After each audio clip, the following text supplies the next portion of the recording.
फिर हम नायला राजा की भी बात करेंगे। नायला राजा ये मैं नहीं कह सकती कि हर दिल अजीज, काश मैं ये कह सकती।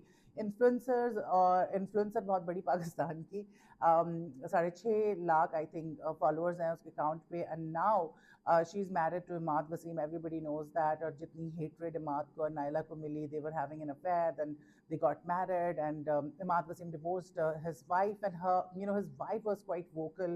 जिस तरह से भी सारा कुछ हुआ, शी वॉज प्रेगनेंट और वो गुलछर्रे उड़ा रहा था। और फिर फाइनली जब शादी हो गई तो वो इस तरह के स्टेटमेंट्स देती रही, वीडियो भी बनाई जो भी सूरत हाल थी उस पर कि किस तरह से जो है उसके साथ चीटिंग हुई है, फ्रॉड हुआ है।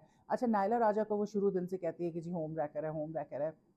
यहाँ पे मैं यही कहूँगी कि हमने भी बड़ी नायला राजा को गालियाँ दी, लेकिन जो सबसे ज़्यादा गालियों का मुस्तहक है वो है इमाद वसीम, शुएब मलिक। वो मर्द जो ऑलरेडी मैरिड थे, बच्चे थे, हंसती खेलती ज़िंदगी थी। हाँ, आपके डिस्प्यूट भी हो सकते हैं, डिफरेंसेस भी हो सकते हैं, 10 मसले हो सकते हैं, लेकिन इसका मतलब ये नहीं होता है कि आप अपनी शादी पे गिव अप कर दें, आप अपनी शादी ख़त्म कर दें और बाहर मुँह मारना शुरू कर दें। आप इस चीज़ को जस्टिफाई नहीं कर सकते। और बाहर मुँह ही मारना है तो शादी ख़त्म करने के बाद मारें। अगर आप एक्स्ट्रा मैरिटल अफेयर चला रहे हैं शादी होते हुए, तो फिर आपसे गलीज़ घटिया इंसान कोई नहीं हो सकता। और यही काम इमाद वसीम ने किया। सो नायला राजा तो एक तरफ उन पर लान तान होती है, लेकिन सबसे ज़्यादा मुस्तहक जो है वो इमाद वसीम है। बिकॉज जब मैं कहती हूँ हमेशा कि आपका सिक्का खोटा हो तो आप किसी को क्या कहेंगे, तो उसने तो अपने बच्चों का भी नहीं सोचा। अच्छा, उसके बाद ये अपडेट आई थी ईद पे, एक तो बड़े सैड स्टोरीज शेयर की, how the kids celebrated their Eid without their father. And then she shared कि जी उनकी जो प्रॉपर्टी है लंदन में, उसको खाली करने का नोटिस आ गया। एंड इमाद वसीम वांट्स कि वो उस घर को जो है छोड़ दे।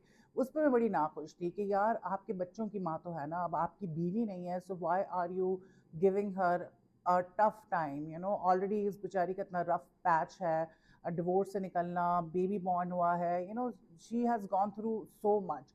तो उसके बाद आप उससे घर भी छीन रहे हैं। और अब जो है हमने देखा कि ईद के मौके पर नायला राजा हैज़ गट्स, मतलब इतनी हेटरेट के बाद अगर कोई भी और औरत होती तो मुझे लगता है कि उसको अपना अकाउंट ही डीएक्टिवेट करके अपनी ज़िंदगी इंजॉय करनी चाहिए थी यार। You married a man you loved, and you're so happy, so just celebrate it, have fun with your husband, take enjoy your life, just deactivate your account and go from social media. Nobody wants to look at you, nobody wants you on social media, people hate you। So इतनी hatred के साथ आपने क्या करना है social media पे, but still she chose to be on social media। और ईद पे पहले तो कुछ दिन पहले एक वीडियो उसने डाली थी, उसका कम बैक था सोशल मीडिया पे in a way, and she was having some laser treatment. और उस ट्रीटमेंट के बाद जो है वो क्लिप वायरल हो गया कि अच्छा नायला राजा